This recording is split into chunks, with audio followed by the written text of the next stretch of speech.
Você se levanta ao som do aço sendo afiado na escuridão que antecede o amanhecer da Torre de Londres. É 19 de maio de 1536.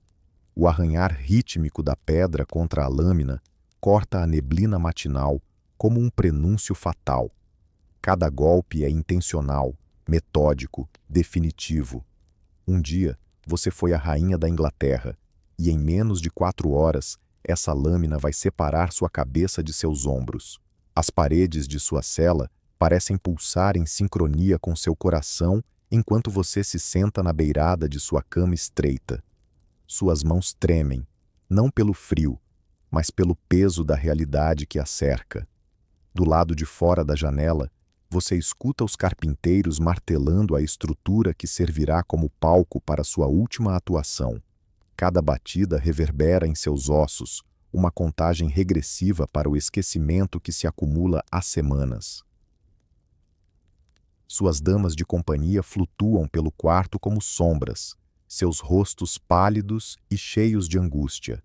Elas a vestem com um vestido cinza de luto, decorado com uma camisa branca que mescla a dor e a pureza. Embora você se pergunte amargamente qual das duas se aplica a você neste momento, a ironia não lhe escapa, já que Henrique escolheu essas cores.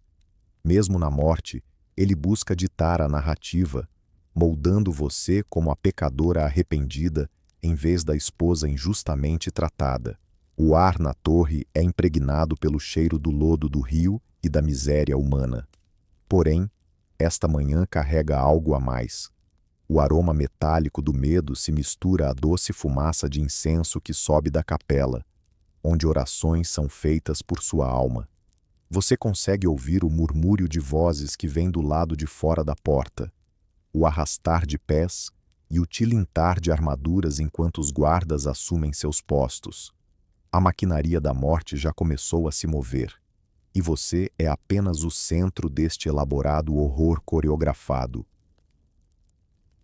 Antes de mergulharmos nessas histórias esquecidas de sobrevivência e sofrimento, se você aprecia descobrir as verdades ocultas da história, considere clicar no botão de curtir e inscrever-se para mais conteúdo como este. E, por favor, deixe um comentário abaixo contando de onde você está ouvindo. É fascinante pensar que estamos explorando essas narrativas antigas juntos, vindos de diferentes partes do mundo, unidos através do tempo e do espaço por nossa curiosidade compartilhada sobre o passado. O pesadelo que culminaria na execução de Ana não começou com traição ou adultério, mas com a intensa necessidade de Henrique VIII por um herdeiro masculino e sua crescente obsessão por Jane Seymour. Em janeiro de 1536, Ana enfrentou mais um aborto espontâneo, este especialmente devastador, pois ocorreu no mesmo dia em que Henrique sofreu um grave acidente durante uma justa, ficando inconsciente por 2 horas. O simbolismo não passou despercebido na corte. Enquanto o rei flertava com a morte, as esperanças de Ana de garantir sua posição através da maternidade também se desvaneciam. O filho perdido foi descrito como do sexo masculino, um detalhe que assombraria os últimos dias de Ana. Henrique, que havia rompido com Roma e dividido a Inglaterra para se unir a ela, começou a murmurar que sua união era amaldiçoada por Deus. Os mesmos argumentos teológicos que ele usou para anular seu casamento com Catarina de Aragão agora eram empregados contra Ana. A ironia era cruel em sua essência. As mesmas justificativas que a elevaram estavam prestes a destruí-la. No entanto, Henrique precisava de mais do que a desaprovação divina para se livrar de Ana. Ele necessitava de fundamentos legais que não colocassem em dúvida seu próprio julgamento ou a legitimidade de sua filha, Elizabeth. Thomas Cromwell, o principal conselheiro de Henrique, era um homem cuja sobrevivência dependia de prever os desejos do rei. Ele começou a elaborar um caso tão intrincado e devastador que não apenas arruinaria Ana, mas também eliminaria qualquer simpatia que pudesse existir por ela. O primeiro passo de Cromwell foi explorar o relacionamento de Ana com o músico da corte, Mark Smythen. Smythen era tudo o que Henrique não representava: jovem, ágil, com cabelos escuros e um charme natural que o tornava bastante admirado entre as mulheres da corte. No dia 30 de abril de 1536, Cromwell ordenou a prisão de Smythen, levando-o para sua residência em Steffany, onde o jovem enfrentou um interrogatório que provavelmente envolveu tortura, embora os detalhes exatos dos métodos utilizados não sejam conhecidos. O que se sabe é que, após inicialmente negar qualquer relação imprópria com a rainha, Smythen saiu do interrogatório pronto para confessar não apenas o adultério com Ana, mas também detalhes específicos que se tornariam a base do caso contra ela. O timing e a natureza de sua confissão indicam um homem quebrado pelo sofrimento e pelo medo, disposto a dizer qualquer coisa para que a dor cessasse. Com a confissão de Smythen em mãos, Cromwell rapidamente começou a tecer uma rede de supostos conspiradores. Henry Norris, escudeiro do rei e um de seus amigos mais íntimos, foi preso em 1º de maio, durante as celebrações do Dia do Trabalho no Palácio de Greenwich. A ironia de prender Norris em um festival de primavera e renovação não passou despercebida. Era como se Cromwell estivesse deliberadamente envenenando cada símbolo de alegria. Norris era um fiel companheiro de Henrique há mais de uma década, com acesso aos momentos mais privados do rei. Seu suposto crime não era apenas o adultério com a rainha, mas uma traição de proporções gigantescas, a traição do homem que o havia elevado de uma nobreza modesta a uma posição de enorme poder e influência. Durante o interrogatório, Norris defendeu sua inocência com uma firmeza que refletia não só sua verdadeira integridade, mas também sua consciência de que confessar significaria a morte. William Brighton seguiu Norris para a torre no dia 4 de maio. Brighton, um cavalheiro da Câmara Privada do Rei, tinha origens galesas e antecedentes relativamente modestos, o que o tornava dependente do favor real para manter sua posição na corte. Assim como Norris, ele foi acusado de adultério com a rainha, mas Cromwell acrescentou uma camada extra aos supostos crimes de Brighton, imputando a ele uma conspiração para assassinar o rei, para que Ana pudesse se casar com um de seus amantes e governar através de um marido fantoche. A prisão mais chocante aconteceu em 5 de maio, quando Sir Francis Weston, recém-casado e com apenas 25 anos, foi levado para a torre. Proveniente de uma família rica, Weston não tinha necessidade de arriscar tudo pelo favor da rainha, o que tornava sua inclusão na conspiração especialmente desconcertante para os observadores da época. Sua juventude e a vida promissora que tinha pela frente tornavam quase inacreditável sua suposta participação em um plano tão arriscado. Mas foi a prisão de George Boleyn, irmão mais novo de Ana e visconde de Rochefort, no dia 2 de maio, que causou um verdadeiro alvoroço na corte e expôs a crueldade de Henrique. A acusação de incesto com sua irmã era tão monstruosa, tão além do aceitável, mesmo nas normas flexíveis da corte, que servia a um propósito específico: transformar Ana não apenas em uma adúltera, mas em uma figura tão depravada que nenhuma punição poderia ser considerada excessiva.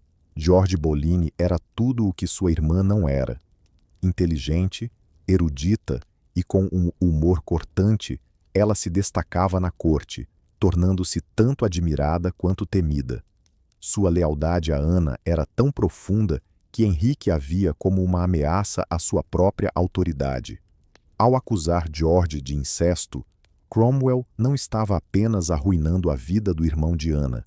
Ele estava assegurando que ninguém se atrevesse a defendê-la, temendo ser rotulado como cúmplice de um crime tão abominável. A rapidez com que essas prisões aconteceram, todas em apenas 5 dias, revela a meticulosidade da conspiração contra Ana. Não foi uma descoberta lenta de irregularidades, mas sim um ataque cronometrado, pensado para impedir que aliados de Ana tivessem tempo de se organizar ou sequer entender a gravidade da situação. Ana foi detida no dia 2 de maio, logo após retornar de uma partida de tênis no Palácio de Greenwich, onde assistira Henrique jogar com Francis Weston, o mesmo homem que seria preso 3 dias depois como seu suposto amante. O simbolismo era cruel e intencional. Os últimos momentos de liberdade de Ana foram passados observando o rei se divertir com o homem que seria acusado de traição. As acusações contra ela foram apresentadas por seu tio, o Duque de Norfolk, que devia sua posição em parte à ascensão da família Boleyn, mas agora se via obrigado a pronunciar sua condenação. A participação de Norfolk na queda de Ana expôs o cálculo implacável da política Tudor. A lealdade familiar não tinha valor quando comparada ao favor real e à sobrevivência pessoal. A reação de Ana às acusações foi registrada por várias testemunhas, que descreveram uma mulher tentando entender a enormidade do que lhe acontecia. Ela teria rido ao ouvir as acusações de adultério, não por diversão, mas pela absurda natureza dos fatos. A ideia de que ela poderia ter mantido diversos relacionamentos extraconjugais sob o olhar atento da corte, onde cada movimento seu era observado, parecia tão risível que o riso parecia a única reação possível. Contudo, à medida que a extensão das acusações se tornava evidente, adultério com 5 homens, incesto com seu irmão, conspiração para assassinar o rei e planos de se casar com um de seus amantes após a morte de Henrique, o riso de Ana se extinguiu. Ela não estava sendo acusada apenas de impropriedades sexuais, mas de traições que abalavam todos os aspectos de sua relação com a coroa e a corte. O trajeto do Palácio de Greenwich até a Torre de Londres levou Ana pelas mesmas ruas que havia desfilado em glória durante sua coroação apenas 3 anos antes. Naquela ocasião, era aplaudida e coberta de flores. Agora, a multidão a observava em silêncio sombrio enquanto a rainha caída passava em uma barcaça, cercada por guardas. O contraste era quase insuportável, percorrendo o mesmo caminho que um dia simbolizou o auge de suas ambições, agora a caminho de um destino do qual poucos saíam vivos. Ao chegar à torre, Ana foi acomodada nos mesmos aposentos que ocupara antes de sua coroação, uma crueldade intencional que a forçou a confrontar a queda que sofrera. Os quartos, que antes haviam sido preparados para uma rainha triunfante, agora eram uma prisão luxuosa, com as mesmas tapeçarias e móveis que testemunharam seu momento de maior glória.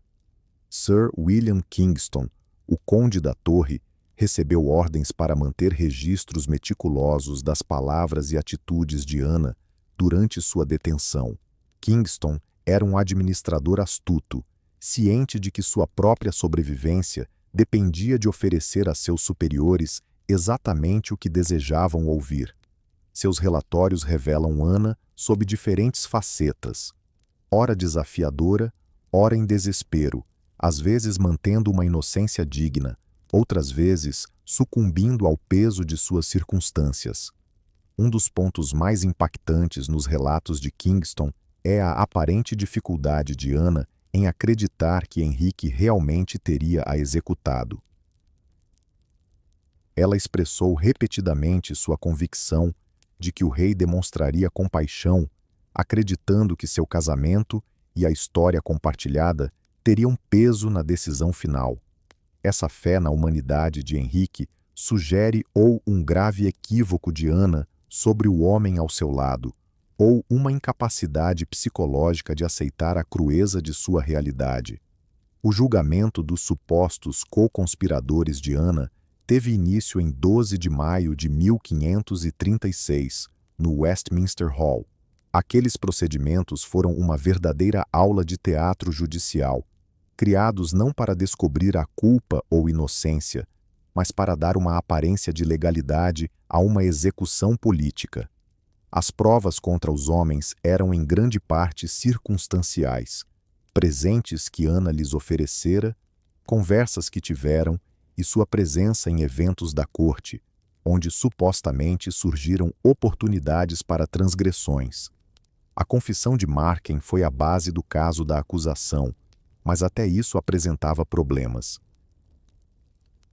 Smitten, um músico de origem humilde, dependia completamente da proteção real, e a ideia de que ele arriscaria tudo por um romance com a rainha parecia irreal, especialmente considerando as severas consequências que tal relação acarretaria. Contudo, sua confissão, obtida sob circunstâncias que provavelmente incluíram tortura, serviu de alicerce para toda a teoria da conspiração. Henry Norris, William Brereton e Francis Weston mantiveram sua inocência durante os julgamentos, recusando-se a confessar, mesmo diante da promessa de penas mais brandas em troca de admissão de culpa. Sua bravura diante da morte iminente sugere uma coragem admirável ou uma inocência genuína, ou talvez uma combinação de ambas. Eram homens com muito a perder e nada a ganhar ao proteger uma rainha que claramente estava condenada. O julgamento de George Boleyn, realizado separadamente por seu título nobre, foi possivelmente o mais dramático de todos. George, um orador e jurista habilidoso, decidiu se defender contra as acusações. Sua performance no Westminster Hall foi tão impactante que muitos notaram que o júri parecia tocado por seus argumentos, demonstrando incerteza sobre sua culpa. Por um breve instante, parecia que pelo menos um dos supostos conspiradores de Ana poderia escapar da armadilha que Cromwell havia armado. No entanto, George cometeu um erro decisivo que revelou ou sua ingenuidade em relação à política da corte, ou seu desespero em querer limpar o nome de sua irmã. Ao ser apresentado a uma pergunta que deveria ler apenas em silêncio, ele a leu em voz alta para todo o tribunal. A questão abordava a suposta impotência de Henrique e sua incapacidade de satisfazer Ana sexualmente, uma informação tão prejudicial à reputação do rei que selou o destino de George, independentemente de sua culpa ou inocência. Os veredictos em todos os julgamentos eram conclusões já decididas. Norris, Weston, Brereton e Smin foram todos considerados culpados e condenados à punição tradicional por traição, enforcados, arrastados e esquartejados. George Boleyn, devido à sua origem nobre, enfrentou a pena capital por decapitação. A celeridade dos julgamentos e a uniformidade das sentenças deixaram evidente que esses processos tinham mais a ver com interesses políticos do que com justiça. O modo como Henrique tratou os condenados expôs a frieza calculada que permeou toda a sua gestão do caso. Ele trocou as penas de 4 plebeus por uma simples decapitação, uma suposta clemência que foi alardeada como prova de sua generosidade, mas que, na verdade, buscava evitar o espetáculo grotesco de enforcamentos e esquartejamentos que poderiam gerar empatia pelas vítimas. No dia 17 de maio de 1536, 5 homens perderam a vida na Tower Hill por seus supostos vínculos com Anna Boleyn. Mark Smythen, o músico cuja confissão deu início a todo o imbróglio, foi à morte, mantendo sua culpa, talvez por um remorso genuíno, talvez numa última tentativa de proteger outros, ou quem sabe por uma mente devastada pela tortura e pelo terror.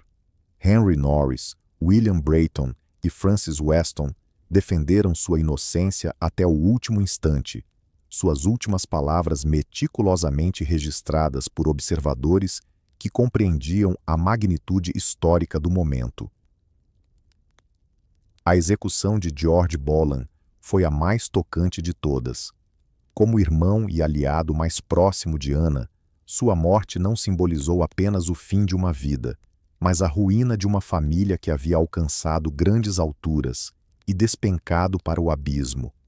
Seu discurso final foi marcado por dignidade e firmes protestos de inocência, proferido com a eloquência que o tornara um membro valioso do círculo íntimo do rei.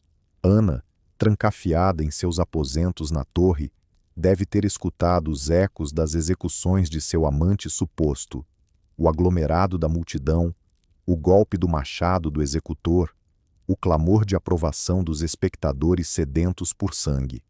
A tortura psicológica de saber que homens haviam morrido por conta de seus supostos relacionamentos, reais ou não, deve ter sido quase insuportável. Enquanto isso, Henrique já avançava com sua habitual frieza e rapidez. Antes mesmo do julgamento de Ana, ele começara a articular seu casamento com Jane Seymour, a mulher pálida e tranquila que representava tudo o que Ana não era. Onde Ana era intensa, apaixonada e intelectualmente provocadora, Jane era serena, submissa e satisfeita em desempenhar o papel de esposa real decorativa. O julgamento de Ana estava agendado para 15 de maio de 1536, na imponente sala da Torre de Londres. O local tinha um significado profundo. Ao realizar o julgamento dentro da própria torre, Henrique eliminou a possibilidade de manifestações públicas em defesa dela, enquanto garantia que os procedimentos ocorressem sob a sombra ameaçadora da fortaleza onde ela se encontrava aprisionada. O próprio julgamento era uma exibição teatral de pompa e legalidade. Ana adentrou a sala vestindo um vestido preto, a cor do luto que simbolizava sua queda em desgraça. Estava acompanhada por suas damas de companhia, que tinham permissão para permanecer ao seu lado, tanto como conforto quanto como testemunhas que assegurariam que seu comportamento durante os procedimentos fosse devidamente registrado. Thomas Howard, Duque de Norfolk e tio de Ana, presidiu o julgamento como Lord High Steward. O fato de Norfolk conduzir o julgamento de sua própria sobrinha talvez ilustre de forma mais vívida as realidades brutais da política da época, onde a lealdade familiar era sempre colocada em segundo plano diante do favor real e da sobrevivência pessoal. As acusações contra Ana foram lidas na íntegra, cada uma mais severa que a anterior. Ela foi acusada de adultério com Henry Norris no dia 6 de outubro de 1533, no Palácio de Westminster, e em seguida com William Brighton em 8 de novembro do mesmo ano, também em Westminster. Mais tarde, em 26 de abril de 1536, a acusação se estendeu a Marquis Min, novamente em Westminster, e a Francis Weston, em 20 de maio de 1534, no Palácio de Westminster. A precisão das datas e dos locais parecia ter o intuito de dar credibilidade às acusações, mas, na verdade, evidenciava sua fabricação. Era um detalhe excessivamente conveniente para os promotores, que precisavam provar sua tese além de qualquer dúvida. A acusação de incesto envolvendo seu irmão George foi registrada em 2 de novembro de 1535, no Palácio de Westminster, uma data que colocava o alegado crime muito tempo após a última gravidez de Ana, que culminou em um aborto espontâneo. O momento sugeria mais uma conspiração fria do que uma transgressão apaixonada, alinhando-se à narrativa de Cromwell sobre uma rainha tão depravada que não havia limites para seus crimes. Talvez a acusação mais grave fosse a de que Ana teria conspirado para orquestrar a morte do rei e prometido se casar com um de seus amantes após o falecimento de Henrique. Essa alegação traiçoeira era a mais complexa de ser provada, mas também a mais essencial. Sem ela, os demais delitos de Ana poderiam ser vistos apenas como falhas morais, não como ameaças ao Estado que exigiam a pena máxima. A reação de Ana às acusações foi meticulosamente observada e registrada. Relatos da época a descrevem mantendo a calma enquanto ouvia as acusações. Seu rosto, uma verdadeira máscara de dignidade real, pouco revelava do que realmente sentia. Quando teve a chance de se defender, negou todas as alegações com uma firmeza que impressionou até mesmo seus adversários. Sua defesa, no entanto, foi limitada pelas restrições legais da época, já que, como mulher e súdita, ela tinha poucos direitos no processo. Não podia convocar testemunhas a seu favor, interrogar seus acusadores ou contar com assistência legal. O julgamento foi estruturado de maneira a chegar a um veredicto já definido, com Ana ocupando o lugar de ré, onde sua culpa era mais uma suposição do que uma prova. As evidências contra ela eram, em sua maioria, relatos de servos e cortesãos que afirmavam ter testemunhado comportamentos suspeitos ou ouvido conversas comprometedores. Grande parte desse testemunho era vaga e circunstancial. Um olhar aqui, uma conversa privada ali, presentes trocados entre a rainha e seus supostos amantes. A acusação baseou-se fortemente em interpretações e insinuações, construindo seu caso sobre fofocas e especulações da corte. Um depoimento especialmente prejudicial veio de Lady Wingfield, que, convenientemente, já havia falecido antes do julgamento, impossibilitando qualquer contestação. Lady Wingfield supostamente declarou a outros, antes de sua morte, que tinha conhecimento das condutas inadequadas de Ana, embora o teor específico desse conhecimento nunca tenha sido claramente esclarecido. O uso de um testemunho de alguém já falecido, que não podia ser contestado, evidenciava a fraqueza da acusação em montar um caso sólido. O andamento do julgamento foi impressionantemente rápido, mesmo para os padrões da época. Todo o processo foi apresentado, debatido e decidido em apenas um dia, um ritmo que deixou pouco espaço para uma análise cuidadosa das evidências ou para que Ana pudesse articular uma defesa eficaz. A pressão por uma resolução rápida refletia a inquietação de Henrique em seguir com seus planos de um novo casamento, além de seu desejo de reduzir o tempo disponível para que a opinião pública pudesse se mobilizar em favor de Ana. Quando chegou o momento do júri se retirar para deliberar sobre o veredicto, pouco suspense restava sobre o resultado. Os 26 jurados que decidiram incluíam homens que deviam suas posições ao apoio de Henrique e que compreendiam que seus próprios futuros estavam atrelados a um veredicto que agradasse ao rei. Entre eles, havia aqueles que já haviam apoiado Ana, mas que agora se viam obrigados a condená-la para garantir sua própria salvação. O veredicto de culpada foi anunciado por Norfolk, que os observadores notaram estar visivelmente emocionado. Embora não seja claro se isso refletia uma tristeza genuína ou um alívio por ter cumprido um dever desagradável, a posição de Norfolk, tio de Ana, era especialmente delicada. Ele se via forçado a participar da ruína de um membro de sua própria família, enquanto mantinha a ilusão de que a justiça estava sendo feita. A sentença imposta a Ana foi a morte, por queima ou decapitação, conforme a escolha do rei. A opção de queima refletia a punição medieval para mulheres acusadas de traição, especialmente aquelas que cometiam adultério.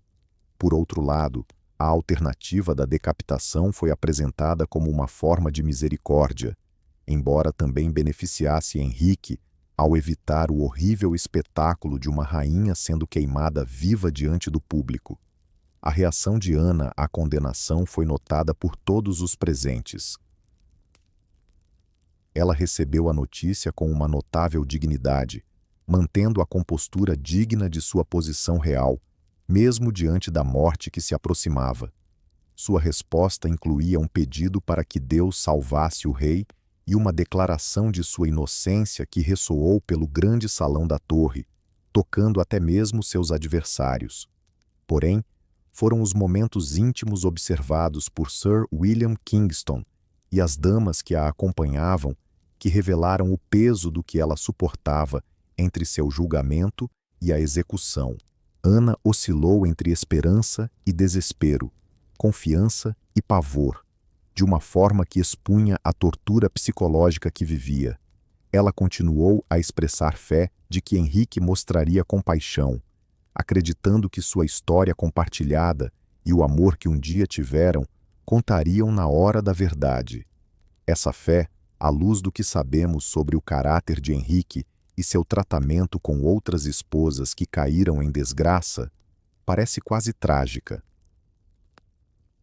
A dificuldade de Ana em aceitar a realidade da sua situação pode ter sido uma defesa psicológica, uma maneira de manter a sanidade em circunstâncias que teriam quebrado a maioria das pessoas. A questão da verdadeira culpa ou inocência de Ana intrigou historiadores por quase 5 séculos. As provas contra ela eram em grande parte circunstanciais e baseadas no testemunho de indivíduos cuja própria sobrevivência dependia de agradar ao rei. A confissão de Marken, obtida sob tortura, foi a base principal do processo. Contudo, confissões extraídas por meio de tortura eram notoriamente pouco confiáveis, mesmo para os padrões da época. As datas e locais específicos mencionados nas acusações contra Ana levantam sérias questões para aqueles que acreditam em sua culpabilidade. Os documentos do tribunal revelam que Ana estava grávida ou havia dado à luz recentemente em várias ocasiões em que supostamente mantinha relacionamentos, o que tornava as exigências físicas de múltiplas relações extremamente desafiadoras, se não impossíveis. Além disso, o intenso escrutínio que as consortes reais enfrentavam tornava os romances secretos não apenas arriscados, mas quase impossíveis de esconder. A rapidez com que as acusações foram formuladas e os julgamentos realizados sugere um resultado já determinado, em vez de uma investigação minuciosa sobre a verdadeira má-conduta. A habilidade de Cromwell em construir o caso contra Ana e seus alegados cúmplices foi impressionante, mas isso levanta questões sobre a origem das evidências, se foram realmente descobertas ou manipuladas.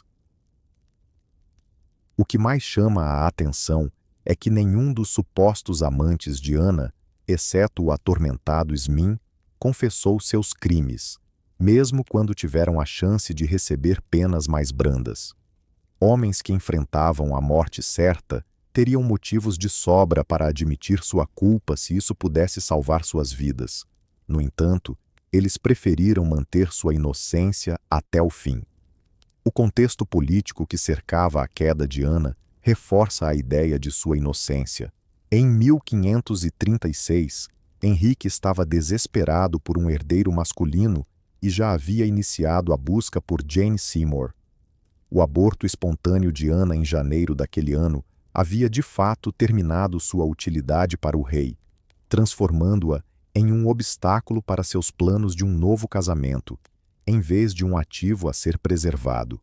O caráter de Henrique, evidenciado pelo seu tratamento a outras esposas e opositores políticos, sugere um homem capaz de eliminar qualquer um que estivesse em seu caminho. Sua disposição em romper com Roma para casar-se com Ana demonstrou sua crueldade na busca por seus objetivos.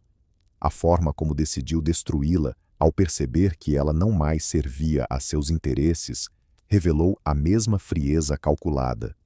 Contudo, a questão da culpa de Ana vai além das acusações específicas de adultério e traição, envolvendo questões mais amplas sobre seu comportamento e caráter. Relatos da época a descrevem como inteligente, ambiciosa e politicamente astuta, mas também como alguém que, por vezes, era arrogante e vingativa com aqueles que a desafiavam. Sua postura em relação a Catarina de Aragão e a princesa Maria gerou muitos inimigos na corte, que aguardavam ansiosos sua queda. O humor afiado e a sagacidade de Ana, que inicialmente cativaram Henrique, podem ter se tornado um fardo à medida que seu casamento se desgastava.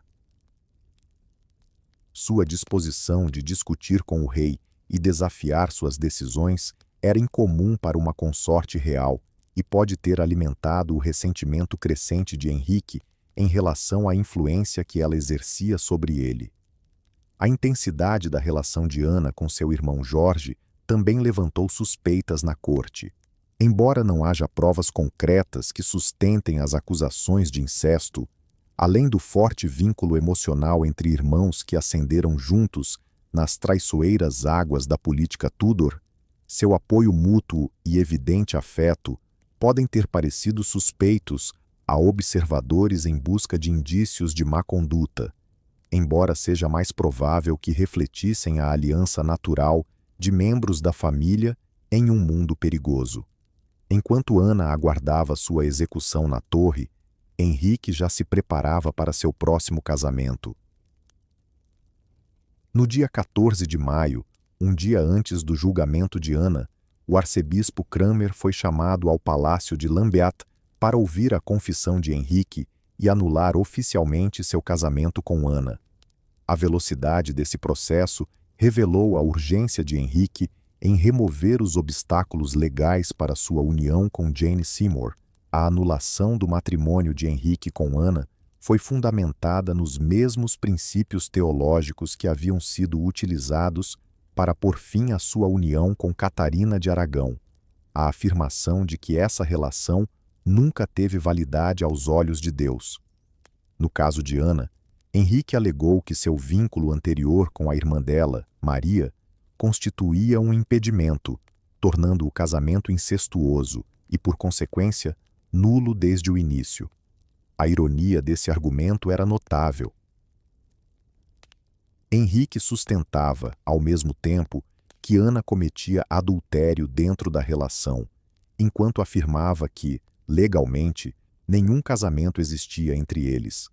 A contradição lógica pouco importava diante da conveniência judicial. Ao declarar o matrimônio inválido, Henrique poderia argumentar que Ana nunca foi rainha e que sua filha, Elizabeth, era ilegítima. O impacto psicológico sobre Ana, ao saber que seu casamento estava sendo declarado sem efeito, deve ter sido devastador. Num golpe só, Henrique não apenas eliminava o relacionamento deles, mas também apagava toda a identidade dela como rainha da Inglaterra.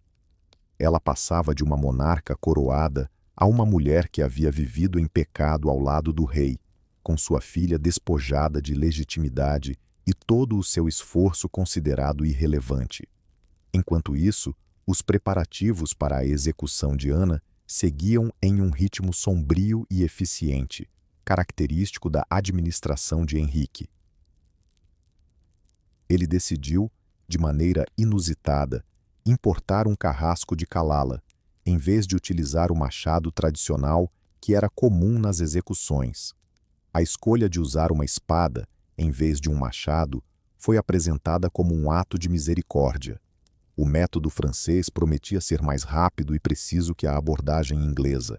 A contratação de um executor estrangeiro não apenas visava a eficiência, mas também afastava Henrique do ato, permitindo que apresentasse a morte de Ana como uma necessidade legal, e não como uma vingança pessoal.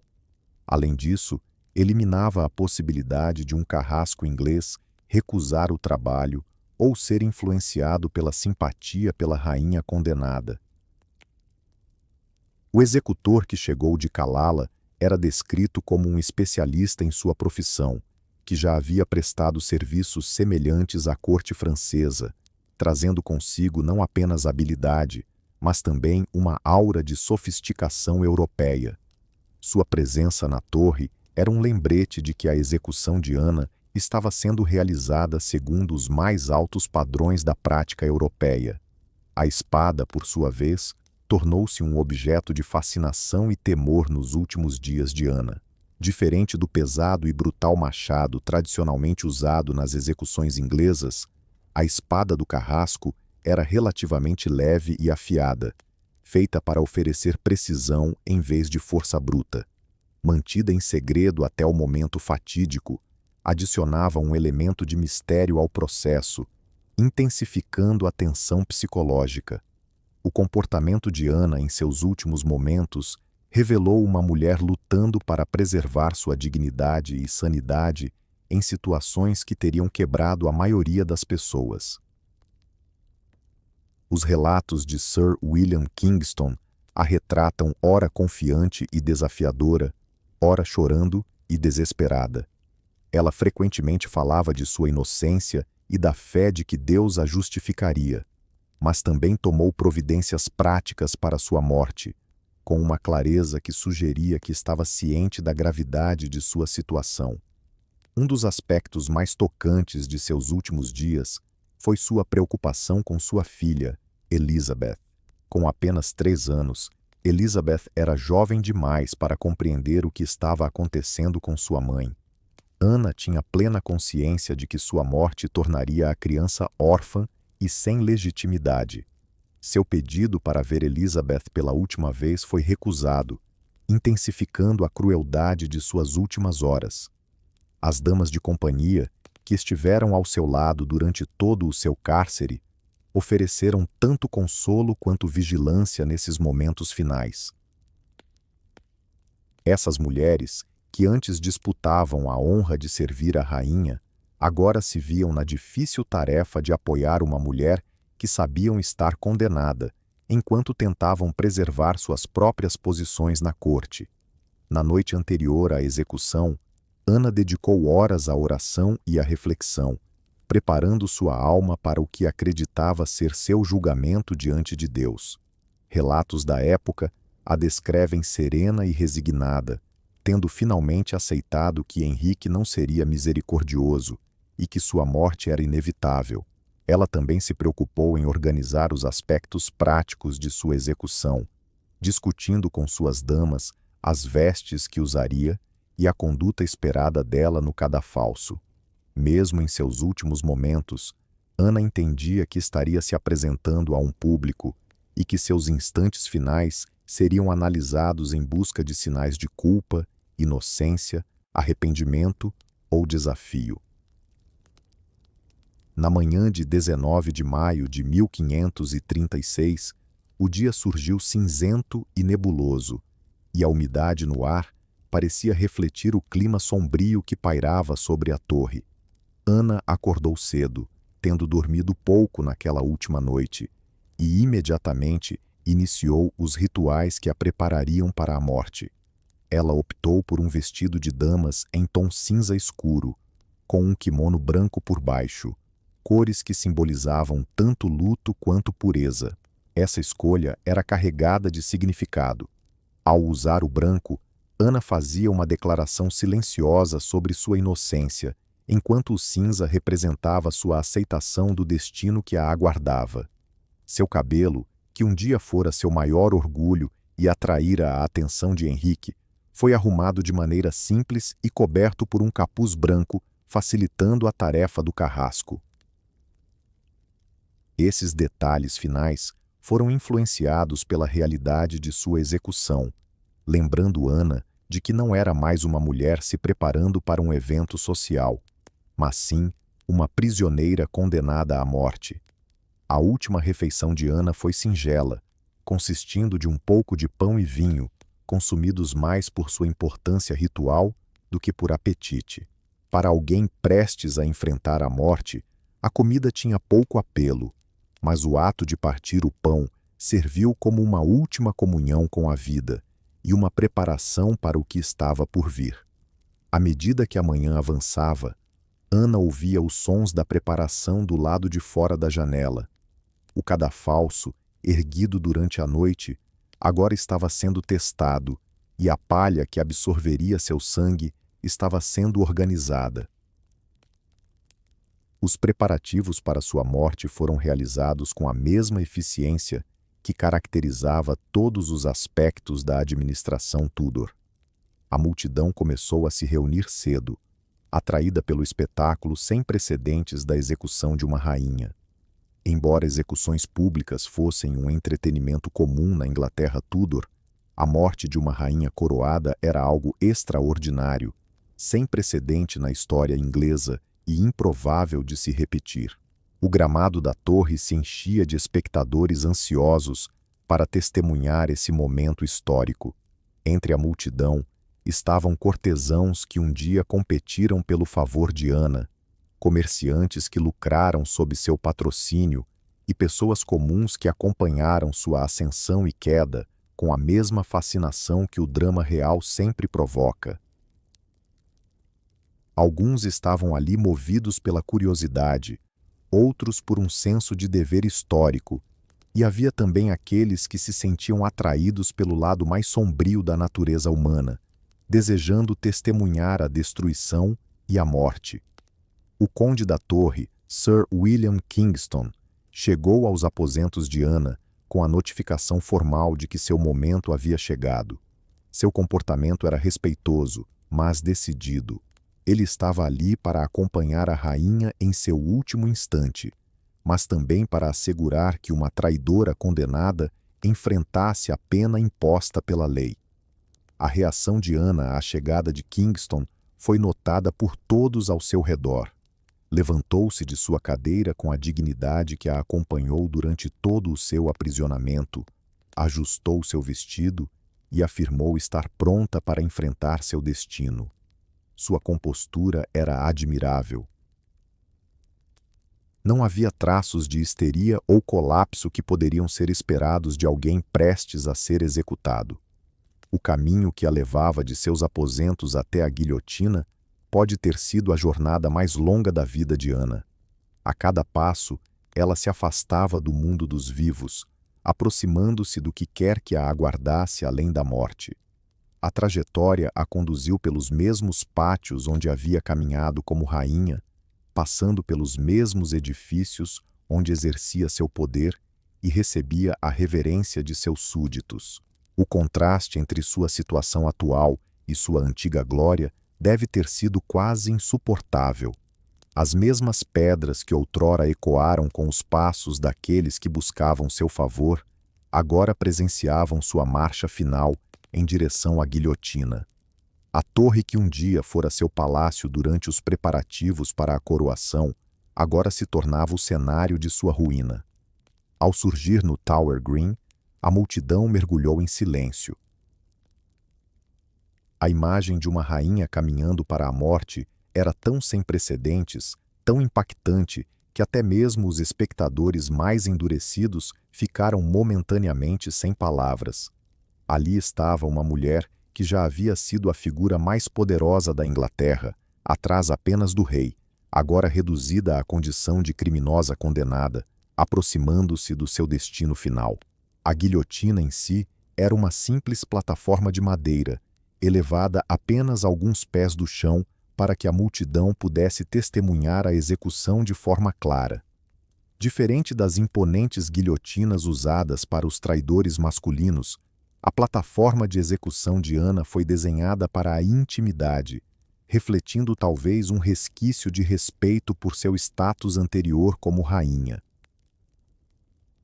O carrasco já se encontrava na guilhotina, uma figura envolta em mistério por seu capuz negro e as vestes estrangeiras que usava. Ele permanecia estático ao lado do bloco onde Ana se ajoelharia, com sua espada oculta sob uma cobertura de palha, evitando qualquer vislumbre antecipado do instrumento da morte. Ana subiu na guilhotina com passos firmes, acompanhada por suas damas, que haviam sido autorizadas a estar ao seu lado até o último estágio de sua jornada. Uma vez na plataforma, ela se voltou para a multidão, preparando-se para pronunciar as palavras que a tradição exigia de todos os traidores condenados. Suas últimas palavras foram registradas em diversos relatos contemporâneos, apesar de algumas variações na formulação. A essência de seu discurso foi uma declaração de lealdade ao rei e a aceitação do veredito que lhe fora imposto. Ela pediu orações por sua alma e expressou sua esperança de que Deus lhe concedesse misericórdia no além. O que mais impressiona em seu discurso final é o que ela não disse.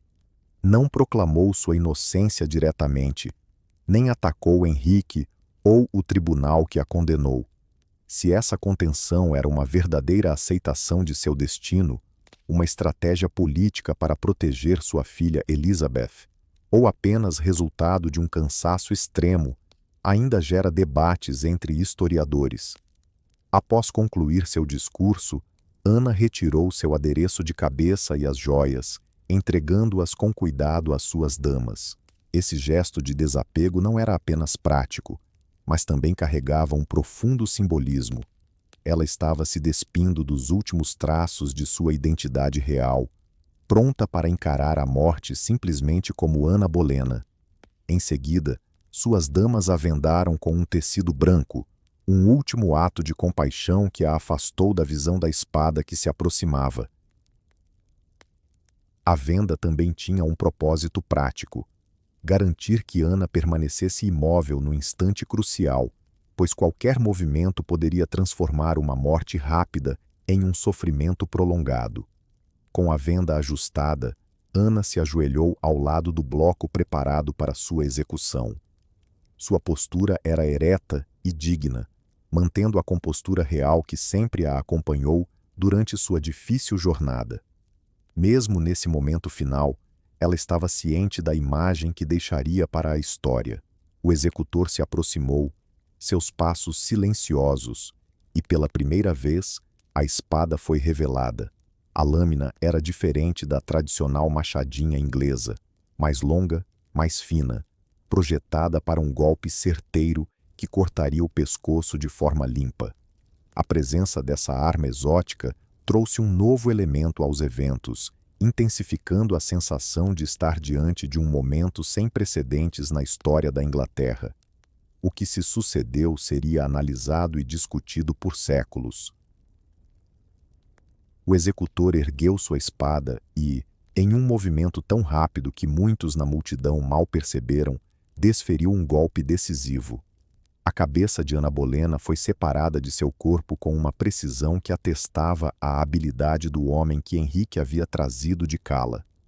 Relatos da época descreveram a reação da multidão como um silêncio atônito, seguido por uma mistura de suspiros, orações e murmúrios. A realidade do que haviam presenciado, a execução de uma rainha, era tão impactante que muitos espectadores pareciam incapazes de processar a cena. Alguns se cruzaram e sussurraram orações pela alma de Ana, enquanto outros observavam, fascinados, o que se desenrolava diante deles. A eficiência do executor foi ao mesmo tempo uma misericórdia e um horror. A morte de Ana foi instantânea, poupando-a da dor que costumava acompanhar métodos tradicionais de execução, mas a rapidez de sua destruição também destacava a definitividade do que havia ocorrido. Num instante, ela era uma mulher viva. No seguinte, tornara-se apenas um corpo no patíbulo. As damas de Ana, que a assistiram morrer com lágrimas escorrendo pelo rosto, agora cumpriam seu último dever. Com carinho, envolveram sua cabeça e corpo em um tecido branco, como se preparassem uma amiga querida para o descanso eterno. O luto delas era autêntico e profundo. Essas mulheres estiveram ao lado de Ana em sua ascensão ao poder e permaneceram fiéis a ela nos momentos mais sombrios. A multidão começou a se dispersar quase que imediatamente após a execução, como se os espectadores tivessem pressa em escapar do peso do que acabavam de presenciar. A singularidade do evento, com a execução de uma rainha coroada da Inglaterra, deixou muitos com a impressão de que tinham sido parte de algo que desafiava os próprios alicerces da autoridade real e do direito divino. Poucas horas após a morte de Ana, Henrique VIII já se lançava em seus planos para o futuro.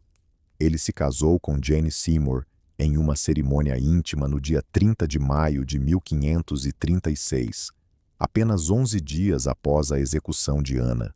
Essa transição rápida evidenciou a pressa de Henrique em deixar o episódio para trás e iniciar um novo capítulo com uma esposa que prometia ser mais submissa e menos desafiadora do que a anterior. Contudo, a tentativa de Henrique de apagar Ana da memória histórica não foi totalmente bem-sucedida. Sua filha Elizabeth, apesar de rotulada como ilegítima, sobreviveu e se tornaria uma das maiores monarcas da Inglaterra. A mulher que Henrique havia arruinado em sua busca por um herdeiro masculino seria eternamente lembrada através da filha, cuja legitimidade ele mesmo havia negado. Já os homens que morreram ao lado de Ana rapidamente caíram no esquecimento. Seus nomes permanecem na história apenas por sua conexão com ela. Mark Smeaton, Henry Norris, William Brereton, Francis Weston e George Boleyn foram todos sacrificados pela necessidade de Henrique de um cortejo limpo com seu segundo casamento. Suas mortes serviram como um aviso para quem ousasse desafiar a autoridade real ou se aproximasse demais de um favorito caído. Thomas Cromwell, que havia arquitetado toda a trama, continuou a servir Henrique lealmente até sua própria queda em desgraça e execução em 1540. Seu destino foi um lembrete de que, na corte de Henrique, até os servos mais valiosos eram descartáveis quando não mais atendiam às vontades do rei. A questão da culpa ou inocência de Ana continuou a assombrar aqueles que participaram de sua condenação. Alguns, como Thomas Cranmer, mais tarde expressariam dúvidas sobre a justiça de sua execução. Outros, como o Duque de Norfolk, mantinham apoio público ao veredito, enquanto talvez guardassem reservas pessoais sobre seu papel na condenação de uma mulher de sua própria linhagem. As consequências da execução de Ana se estenderam muito além das repercussões políticas imediatas. Sua morte estabeleceu um precedente que moldaria a forma como Henrique trataria suas esposas futuras e alimentaria um clima de medo e incerteza que dominou os últimos anos de seu reinado. O rei, antes percebido como um príncipe renascentista, cultuado e relativamente moderado, agora se revelava como um governante capaz de uma crueldade extrema para satisfazer seus desejos. A reação internacional à execução de Ana foi de espanto e condenação. As cortes europeias, já horrorizadas pela ruptura de Henrique com Roma, passaram a vê-lo como um tirano perigoso que assassinou a própria esposa para satisfazer sua paixão por outra mulher. A execução manchou a reputação da Inglaterra no exterior e isolou ainda mais o país da Europa católica. Contudo, por trás de todas as manobras políticas e consequências internacionais, o custo humano da destruição de Ana permaneceu como o aspecto mais marcante de toda essa trama. Uma mulher que havia sido a figura mais poderosa da Inglaterra, logo após o rei, foi reduzida a um cadáver sem cabeça em um andaime, sua vida sacrificada nas ambições e inseguranças de seu marido. A Torre de Londres, que presenciou a execução de Ana, continuaria a ser o cenário de dramas reais e execuções políticas por séculos a fio. Entretanto, a lembrança daquela manhã nublada de maio de 1536 ficaria gravada nas pedras da fortaleza, servindo como um alerta sobre o custo do favor real e os riscos de estar próximo do poder absoluto. O sepultamento de Ana foi tão apressado e indesejado quanto o seu julgamento. Seus restos foram colocados em um antigo baú de ulmeiro que outrora guardara flechas, e ela foi enterrada na capela de São Pedro em Víncula, dentro dos domínios da torre. Não houve um funeral grandioso, nem cerimônia digna de uma rainha, muito menos um monumento para honrar o descanso de quem já fora rainha da Inglaterra. A escolha do local de seu sepultamento era irônica. Ela repousou na mesma capela onde muitos outros desafortunados da justiça real haviam sido enterrados, incluindo seu irmão, George, e os homens que foram considerados seus amantes. A capela tornou-se um local de encontro para aqueles que caíram em desgraça diante de Henrique, um testemunho silencioso das consequências fatais de se estar próximo do poder. Nos dias que se seguiram à execução de Ana, a vida na corte prosseguiu com uma normalidade quase obscena em sua insensibilidade. Os cortesãos, que antes disputavam a atenção de Ana, agora direcionavam suas energias para conquistar Jane Seymour. A maquinaria do governo continuou a operar, como se nada extraordinário tivesse acontecido, como se a execução de uma rainha fosse apenas mais uma tarefa administrativa realizada com a habitual eficiência Tudor. Contudo, sob a superfície dessa normalidade, o trauma causado pela queda de Ana reverberava por toda a corte. Aqueles que presenciaram sua execução carregavam consigo a memória daquele golpe rápido e decisivo que pôs fim a uma vida e alterou o curso da história inglesa. A imagem de uma rainha vendada, ajoelhada ao lado do bloco, mantendo sua dignidade mesmo diante da morte, assombraria aqueles que estavam presentes por toda a vida. O impacto psicológico em Henrique, por sua vez, continua a ser um mistério na história. Registros contemporâneos indicam que ele não demonstrou sinais externos de remorso ou arrependimento, entregando-se a seu novo casamento com aparente entusiasmo. No entanto, a rapidez com que ele se moveu para apagar Ana dos registros oficiais e da memória pública sugere um homem desesperado para se livrar do peso de suas ações. Retratos oficiais de Ana foram removidos das residências reais. Suas iniciais foram eliminadas de edifícios onde antes eram exibidas com orgulho, e seu brasão foi substituído pelo de Jane Seymour. A remoção meticulosa da presença de Ana do cenário do poder foi deliberada, como se Henrique acreditasse que, ao eliminar todos os vestígios de sua existência, poderia de alguma forma reverter a realidade do que havia acontecido. A história tem um jeito peculiar de preservar o que os governantes tentam apagar. A narrativa de Ana sobreviveu não apenas em registros oficiais, mas nas memórias dos que a conheceram, nas conversas sussurradas dos cortesãos que presenciaram sua ascensão e queda, e na crescente lenda de uma mulher que desafiou a ordem estabelecida e pagou o preço final por sua audácia. A execução de Ana representou um marco no reinado de Henrique VII e na história inglesa de maneira mais ampla. Demonstrou até onde o poder real poderia ser utilizado para destruir até mesmo aqueles que estavam mais próximos ao trono, estabelecendo precedentes que impactariam o tratamento de rainhas e opositores políticos nos anos que se seguiram.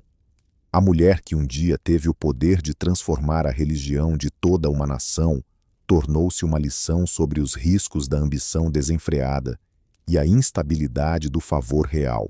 Quando o sol se pôs em 19 de maio de 1536, a Torre de Londres mergulhou em um silêncio inquietante. O andaime havia sido retirado, a multidão se dispersou e as marcas visíveis da execução de Ana foram eliminadas. No entanto, as repercussões psicológicas e políticas do que aconteceu naquela manhã continuariam a influenciar a história da Inglaterra por gerações. A mulher que despertou ao som do aço sendo afiado encontrou finalmente a paz. Seus conflitos com Henrique e a corte chegaram ao fim.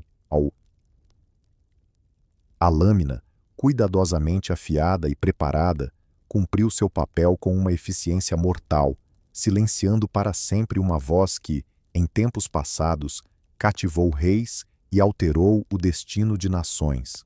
Na crescente escuridão daquela noite de maio, enquanto os guardas patrulhavam e as ondas batiam nas muralhas da fortaleza, o fantasma de Ana Bolena iniciava sua longa jornada de assombração na história inglesa.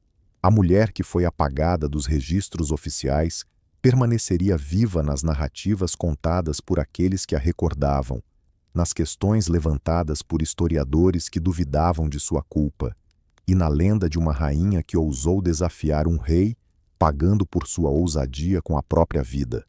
O eco do aço sendo afiado prenunciava o início do último dia de Ana.